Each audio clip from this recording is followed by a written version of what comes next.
Շատ ավելի ամենօրյա վերջնություն ունեցան քաղաքացիների հետ։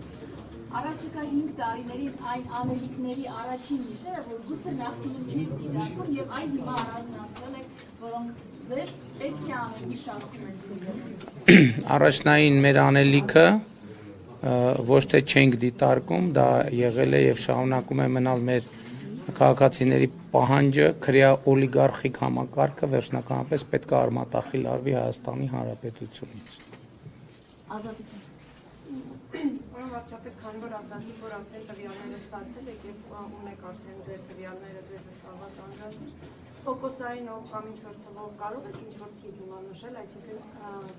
54-55 քանի տոկոս է քաղաքացիական պայմանագրի ձայները եւ հաջորդ հարցը կարծես թե նշմարվում է նաեւ այն ներկա բնակա խորհրդարանի, որը որ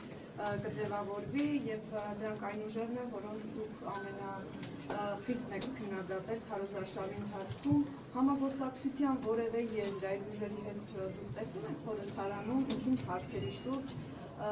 առհասարակ ինչպես եք պատկերացնում արդեն աշխատանքը։ Ես պատկերի իմ ասելիքը եւ պլանը չի փոխվել, այդ ուժերի լիդերները պետք է բերվեն պատասխանատվության Հայաստանի Հանրապետության օրենսդրությամբ սահմանված կարգով։ Նրանք քրեական պատասխանատվության պետք է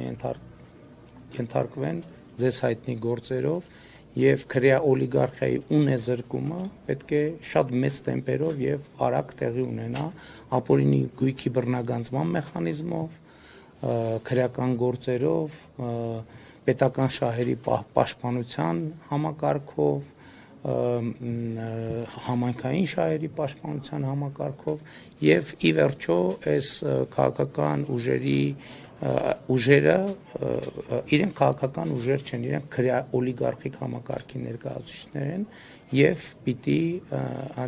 նրանք պետքա գործունեության դաշտ չունենան Հայաստանի Հանրապետությունում։ Ինչպես ասել եմ, պատերազմի եռագլուխ կամ լրտեսական եռագլուխ կուսակցությունը պետքա արմատախիլ արվի Հայաստանի Հանրապետությունից։ Քաղաքական դաշտում դա մեր առանցքային անելիք։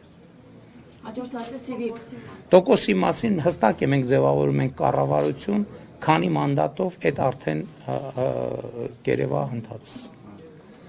Հաջորդ հարցը Սիվիկ։ Վարչապետ, պատերազմի եռագլուխ կուսակցության առաջնորդները մեկը ձեզ բանտ էր ուղարկում, մեկը արդեն կառավարություն էր ձևավորել, ձեր ասելիքը որն է նրանց պատմությունից հետո։ Իմ ասելիքը ես արդեն հենց նոր ասեցի։ Հաջորդ հարցը Սիվիկն է։ Վարչապետ, քանի որ հայտարարեցիք ակումբի մասին, արդյոք կարող եք ասել քաղաքացիական պայմանագիրը կունենա սահմանադրական մեծամասնություն թե չի ունենա, եւ եթե չունենա, ապա ինչ եք անելու սահմանադրության փոփոխության հետ կապված։ Գիտեք, եկեք այդ թեման ամփոփվի, մենք էլի ունենք տվյալներ, բայց քանի որ